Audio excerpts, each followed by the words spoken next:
இங்கே எப்போ பார்த்தாலும் நான் சிரிச்சிட்டு இருக்கேன், எங்கள் குரூவே சிரிச்சிட்டு இருக்காங்க. பார்த்தாரு ஸ்மைல் மேன் பேர் படிச்சோம். இது டைட்டில் வைக்கும் போது வச்சுட்டு சரத்குமார் சாரை செலக்ட் பண்ணீங்களா? சரத்குமார் சார் செலக்ட் பண்ணிட்டு அந்த பேர் சார் சரத் சார் குழப்பமா இருக்குல்ல? சரத் சார் எனக்கே புரியல.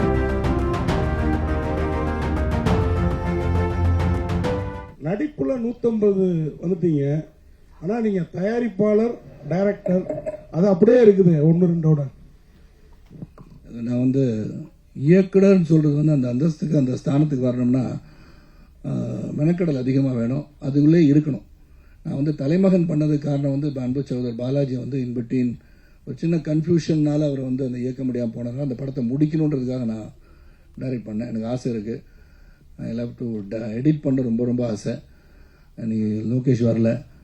ஸோ எடிட்டிங் வந்து ரொம்ப இன்ட்ரெஸ்டிங்கான, அதுதான் கடைசியில் வந்து ப்ராடக்ட்டை கொண்டு வரதுக்கு ரொம்ப யூஸ்ஃபுல்லாக இருக்கும். இந்த final edit should look really good. அந்த மாதிரி எனக்கு இன்ட்ரெஸ்ட் இருந்தால் கூட முழு நேரமாக ஒரு நியராச்சும் உட்காந்து கதையை எழுதி அந்த கதைக்குள்ளே என்னெல்லாம் வரணும்னு நினச்சி அட்லீஸ்ட் ஒரு மினிமம் கேரண்டியோட படம் கொண்டு வரதுக்கு முழுமையான நேரத்தை ஒதுக்குவதற்கு என்னிடம் நேரம் இல்லை. நிச்சயமாக உங்களுடைய கருத்தை மனதில் வைத்துக்கொண்டு ஒன்று மட்டும் நினச்சிட்டு இருந்தேன். நீங்கள் கேட்டனால அந்த கேள்விக்கு எனக்கு அன்பு மனைவி ராதிகா அவர் வந்து சிறந்த நடிகை. அவங்க ஒரு சோலோவாக அவங்கள வச்சு ஒரு இன்ட்ரெஸ்டிங் ஸ்க்ரீன் பிளே பண்ணி அவங்கள வந்து ஒரு நேஷனல் அவார்டு வாங்குற மாதிரி ஒரு படத்தை இயக்கணுன்ற எண்ணம் நிறைவேறும் நான் நினைக்கிறேன். அதுக்கான வேலையை பார்த்துட்டு சார் இங்கே சார் வாழ்த்துக்கள் சார். சார் முதல்ல வாழ்த்துக்கள். 150 படம். நன்றி பாஸ். இந்த 150 படத்தில் நிறைய கேரக்டர்ஸ் நீங்கள் நடிச்சிட்டீங்க. பொலிட்டிஷியனா, போலீஸ், அப்படி எக்கச்சக்கமான கேரக்டர்ஸ். இது வரைக்கும் இந்த மாதிரியான ஒரு கேரக்டர் நடிச்சது இல்லை. ரொம்ப நாளாக என் மனசில் இது மாதிரி ஒரு இது இருக்கு அப்படிங்கிறது தான் இருக்கா? அது இயக்குனருக்கு தான் பஸ் கேட்கணும். ஏன்னா ஒரு ஆக்டரை வந்து கிரியேட் பண்ணுறது இயக்குனர்கள். அவங்க வந்து ஒரு இந்த மாதிரி ஒரு கதையை அவருக்கு சொல்லி ஈ can also perform in this character அப்படின்னு நினைக்கிறதுக்கு வந்து வாய்ப்பு வரணும். ஸோ அதுதான் நடிகன். ஸோ என்னை பொறுத்த வரைக்கும் இன்னும் வந்து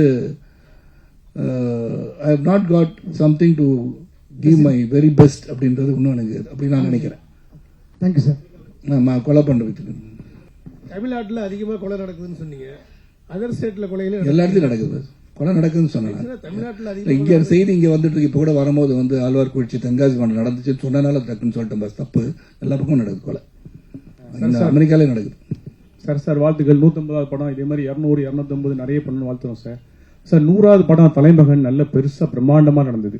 150வது படம் எளிமையா நடக்க காரணம் என்ன? உங்களுக்கு நண்பர்கள் நிறைய, உங்க கூட நடிச்ச ஹீரோயின்ஸ், டைரக்டர், ப்ரொடியூசர் ஒரு நேரு ஸ்டேடியத்துல ரொம்ப பெருசா நடந்துக்கலாம் சார்.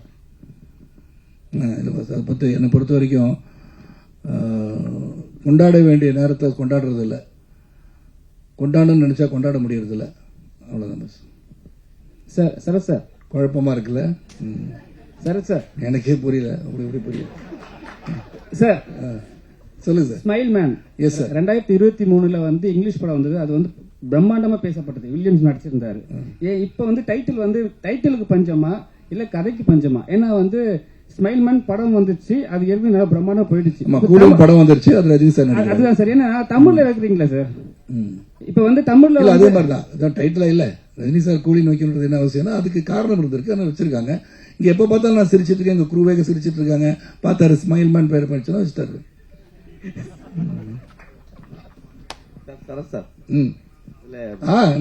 சகோதரர் இல்ல நீங்க பேசும்போது போற போக்குல சூர்யாவை அப்படியே கலாச்சிட்டு போன மாதிரி யாரையும் கலாச்சி கங்குவா அந்த ஆடியோ லான்ச்ல தான் சொன்னாங்க. இல்ல கலெக்ஷன் பண்ணோம் அப்படின்னு சொல்லிட்டு இல்ல அந்த மாதிரி சொல்லிட்டா வந்து நம்ம வந்து நாளைக்கு வந்து இப்படிலாம் சொல்லி அதுக்கு உதாரணத்துக்கு சொன்ன அவங்கள நினைச்சு நான் சொல்ல. நம்மளே வந்து ரொம்பமா பாராட்டி இந்த படம் நல்லா இருக்குன்னு நம்ம சொல்லி நாளைக்கு எது போச்சு அன்னைக்கு சொன்னாரே என்ன திட்டக்கூடாதுல்ல. So what I'm saying we have done a good job. அதுக்கு சொல்ல வந்து இனிமே யாரும் அந்த மாதிரி சொல்லாதீங்கன்னு சொல்ல வரீங்களா? இது அப்படி இல்ல பஸ். நம்ம வந்து I think judgement is left to the audience, not with us. நம்ம வந்து காக்கைக்கு தன் குஞ்சு பொன் குஞ்சு தான் இல்லையா? நம்ம எடுக்கிறது எல்லாமே நல்லா வரணும் தான் எடுப்போம். யாரும் வந்து ஃபிளாப் படம் கொடுக்கணும் யாரும் படம் எடுக்கிறது இல்லை. ஆல் டெடிகேஷன், உழைப்பு, உண்மையான உழைப்பு, நேர்மை எல்லாம் இருந்திருக்கும். ஆனால் மக்களை வந்து விரும்பலைன்னு ஒன்றும் பண்ண முடியாது. So that is not a problem, ஒரு மிஸ்டேக் எனிபடி. நாம எப்படி கொடுக்குறோன்றத வந்து ஆடியன்ஸ் ரிப்போர்ட் வந்து தனியாக இருக்கு. ஏன்னா இன்னைக்கு எல்லாமே மொபைல் ஃபோன் வச்சிருக்கவங்களாம் ரிப்போர்ட்டர்ஸ் இல்லையா? அப்போ வந்து யார் ரிப்போர்ட் நம்மளுக்கே தெரியல. அதனால் அவங்க வந்து கருத்து சொல்ல உள்ள உட்காந்து மச்சான் உள்ள வந்துடுறாங்க கேவலமாக இருக்குன்னு அவன் சொல்கிறான். நம்ம எப்படி கண்ட்ரோல் பண்ணுறதுலாம்? அதனால we cannot say all that. நான் வந்து ஜஸ்ட் ஜென்ரலாக சொல்கிறேன்.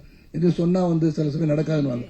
என் வீட்டில் கூட கேட்பாங்க, என்னங்க எதுவுமே சொல்ல மாட்டேன்றீங்க, இல்லை முடிஞ்ச பிறகு சொல்றேன். ஏன்னா மெனிய ஸ்லிப் இந்த கப் அந்த லிப் பண்ணுவாங்க. கப் இங்கே தான் இருக்கும், காஃபி இருக்கும், எடுத்து குடிக்கிறதுல கொட்டிடும். நான் சொல்லாமல் இருக்கிறது பெட்டர். அந்த மாதிரி நான் சொன்னேன். நீங்க தவறா புரிஞ்சு திருச்சிடாதீங்க, எனக்கு நன்றியோட கேட்டுக்கொள்றேன். டைரக்ட் சார் தெரியல பஸ், எனக்கு மறந்துட்டேன். நான் மெமரி லாஸ்ல இருக்கேன் நான். டைரக்ட் சார் ஆமா சார். டைரக்ட் சார் இந்த இது டைட்டில் வைக்கும் போது வச்சுட்டு சரத்குமார் சாரை செலக்ட் பண்ணீங்களா, இல்ல சரத்குமார் சார் செலக்ட் பண்ணிட்டு அந்த பேரை வச்சீங்களா? சாரை செலக்ட் பண்ணிட்டு அப்புறம் தான் டைட்டில் வச்சோம். சார் சரத் சார், அவங்களோட மெமரிஸ் படம் நீங்க பாத்திருக்கீங்களா? ஏன்னா இது உங்களோட 150வது படம். அவங்க 2 பேரும் சேர்ந்து தமிழ்ல ஃபர்ஸ்ட் பண்ண படம் மெமரி. இல்ல பஸ், நான் வந்து அதை பார்த்து ஒரு ஜட்மெண்ட் பண்ணி பண்ணணும் விரும்பல. சொன்னாங்க வந்து பாருங்க சார், கொஞ்சம் பார்த்தேன். பட் அதை வச்சு நான் பேஸ் பண்ணி பண்ணினா இப்போ வந்து எனக்கு அந்த படம் பிடிக்கலன்னு வச்சுக்கோங்களேன். அப்போ இந்த படம் கதை இப்படிதான் எடுப்பாங்க, நான் வந்துடக்கூடாது. So I don't want to make any judgemental decisions. இந்த கதை மீது நம்பிக்கை இருந்து இந்த படத்தை நான் செஞ்சிருக்கேன். சார் அதே மாதிரி சுமைல் மன் பேர் வச்சிருக்கீங்க. ஆக்சுவலா இந்த சுமைலா இந்த சிரிப்பு நடிகர்லாம் கூட சொல்லுவாங்க சார்லி சாப்ளின்ல இருந்து உள்ளுக்குள்ளார பயங்கர டெரரா இருப்பாங்கன்ட்டு, அந்த மாதிரி ஒரு கேரக்டர் உள்ளுக்குள்ள இந்த படத்துல சுமைல் மன். சார்லி சாப்ளின் டெரரா இருப்பாரா? அதான் அவர் உள்ளுக்குள்ளார ரொம்ப ஒரு சைக்கோத்தனமா இருப்பாருன்னு எனக்கு தெரியாது, நான் பார்க்கல. நிறைய காமெடியன் நீங்க வெளியில சிரிக்கிறவங்க பாத்தீங்கன்னா உள்ளுக்குள்ளார கொஞ்சம் வன்மமா இருப்பாங்க. அந்த மாதிரி கேரக்டர் அந்த படம். நான் நல்லா சிரிச்சிட்டு இருக்கேன் பாஸ், வன்மமே இல்லை பாஸ். எனக்கு சந்தோஷமா இருக்கும் பாஸ். உள்ள உண்டு வைத்து புறமொன்று பேசாதவன் நான்.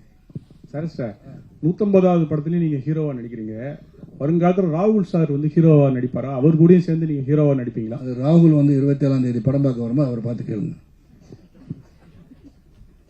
சரி சார், இப்ப வந்து விமர்சனங்கள் வந்து தனிப்பட்ட முறையில் தாக்குறாங்க சார். பேச சொன்னா அவங்க வந்து என்னன்னா தனிப்பட்ட ஒரு மனுஷனை வந்து குற்றம் சாட்டியே சொல்றாங்க. அது நீங்க எப்படி பாக்குறீங்க? ரொம்ப வருத்தமா இருக்கு சார். ஏன் பர்சனல் அட்டாக் இல்லாம நீங்க வந்து கிரிட்டிசைஸ். இந்த படம் பார்த்த பிறகு கேவலமா நடிச்சிருக்காரு சரத்குமார் சொன்னா நான் ஏத்துக்குவேன். உண்மையிலே சொல்றேன்.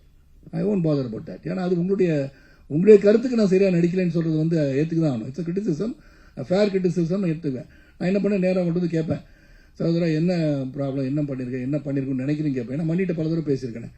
என்னுடைய 150 ஃபிலிம் மேலே நடிச்சிட்டேன். தெய்வம்கிட்ட பல தடவை கேட்பேன். கூப்பிட்டு திட்டுவார், என்ன படம் பண்ணியிருக்கேன்னு கேட்பாரு.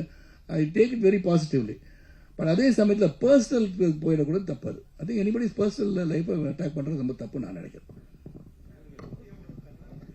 செல்வம் விழித்துக் கொண்டு விட்டீர்கள், சொல்லுங்க.